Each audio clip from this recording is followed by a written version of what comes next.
ಎಲ್ಲ ನನ್ನ ಬಳ್ಳಾಪುರ ಕ್ಷೇತ್ರದ ವಿಧಾನಸಭಾ ಕ್ಷೇತ್ರದ ಜನತೆಗೆ ನನ್ನ ನಮಸ್ಕಾರಗಳು.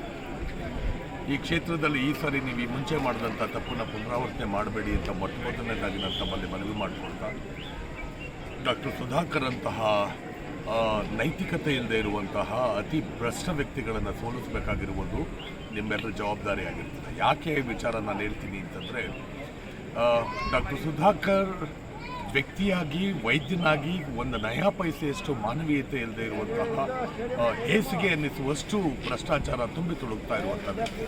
ಆ ವ್ಯಕ್ತಿಯ ನಡವಳಿಕೆಯಿಂದಾಗಿ ಮತ್ತು ಆ ವ್ಯಕ್ತಿಯ ಗುಣಾವಗುಣಗಳನ್ನು ಪರಿಶೀಲನೆ ಮಾಡಿ ನೋಡಿದಾಗ ಬೇರೆಯವರಿಗೆ ಚಿಕ್ಕಬಳ್ಳಾಪುರದವರೆಲ್ಲೂ ಹೀಗೆ ಇದ್ದಾರೆ ಅನ್ನೋ ಭಾವನೆ ಬರಬಾರ್ದು ಅನ್ನೋ ಕಾರಣಕ್ಕಾದರೂ ಸುಧಾಕರ್ ಅಂತವ್ರನ್ನ ಸೋಲಿಸ್ತಾರೆ.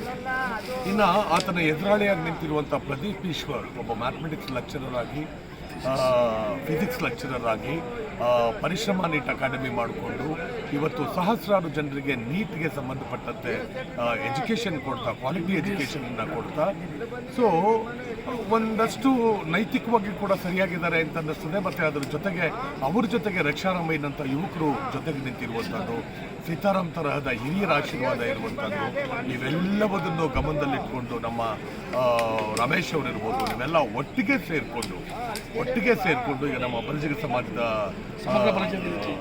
ವೇದಿಕೆಯ ಪದಾಧಿಕಾರಿಗಳಾದಂಥ ಅವರು, ಸೊ ನೀವೆಲ್ಲರ ಶ್ರಮ ಈ ಸಾರಿ ಒಂದು ದುಷ್ಟಶಕ್ತಿಯನ್ನು ಸಂಹಾರ ಮಾಡೋದಕ್ಕೆ, ಅಂದರೆ ದುಷ್ಟಶಕ್ತಿಯನ್ನು ಚುನಾವಣೆಯಲ್ಲಿ ಸೋಲಿಸೋದಕ್ಕೆ ಕಾರಣ ಆಗಲಿ. ಎಲ್ಲ ಸಜ್ಜನರು ಒಟ್ಟಿಗೆ ಸೇರಿ ಈ ಪ್ರದೀಪ್ ಈಶ್ವರ್ ಅವರ ಏಳಿಗೆಯನ್ನು ಅಥವಾ ಶಾಸಕರನ್ನು ಆಯ್ಕೆ ಮಾಡಬೇಕು ಅಂತ ಈ ಮುಖ್ಯನ ತಮ್ಮ ಸಂಘದ ಅಧ್ಯಕ್ಷರಾದ ಸಂಘದ ಮಾಜಿ ಅಧ್ಯಕ್ಷರು ಡಾಕ್ಟರ್ ರವೀಂದ್ರ